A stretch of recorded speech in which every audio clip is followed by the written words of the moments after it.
Hey, good morning, everybody. Episode 9, welcome back. Appreciate your time. Today, I wanted to talk about proof of work. You probably heard this term. You may not have any clue what the heck it means as it relates to Bitcoin, but you definitely know what proof of work is in the broader sense. The first thing I would say is just take it very literally. It means you've got to prove that you've done the work, and Bitcoin very much embraces that ethos. So I'll start with a couple of examples. So if you see someone who's in great shape, they're ripped up, they've got big muscles, you can't fake that. And it requires the exertion of energy. It requires you having put in the work in order to have that physique. So that's one example of proof of work. Another example might be studying for a test at school. Let's say, to take the cheating out of it, let's say it's a proctored exam. You can't bring your notes. You're going to have somebody looking over your shoulder, making sure you don't cheat.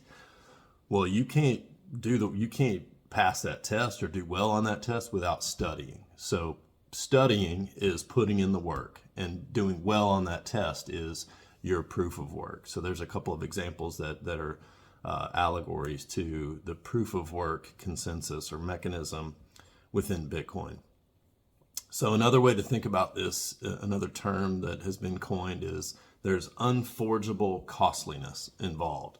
So you have to expend energy in order to do the work. And so Bitcoin embraces that, and because the mining process requires the expansion, it requires you to expend a ton of energy.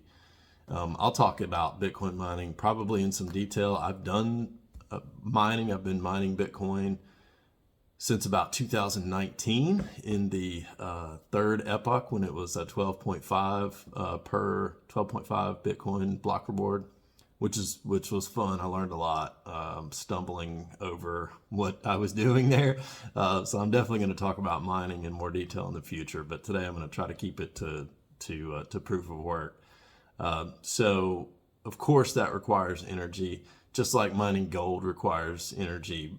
Gold being above ground is exhibiting its proof of work, because someone had to go and expend the energy to find ore that had a lot of, a high percentage of gold in it. Then they had to, mine it and refine it. So gold just embodies, if you're holding a piece of gold, you're holding the proof of work related to gold.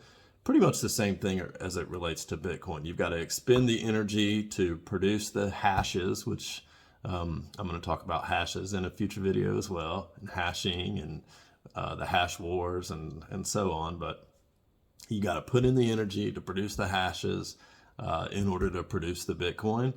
And in that regard, this is something that's super unique and compelling about Bitcoin, is it connects the real world, i.e. the expending of energy, to the digital world, i.e.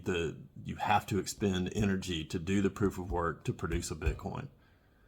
You can't fake it. You can't create a Bitcoin out of thin air. You can't press a button and create a Bitcoin. You have to do the work. Therefore, hence, proof of work. So I hope this has been helpful.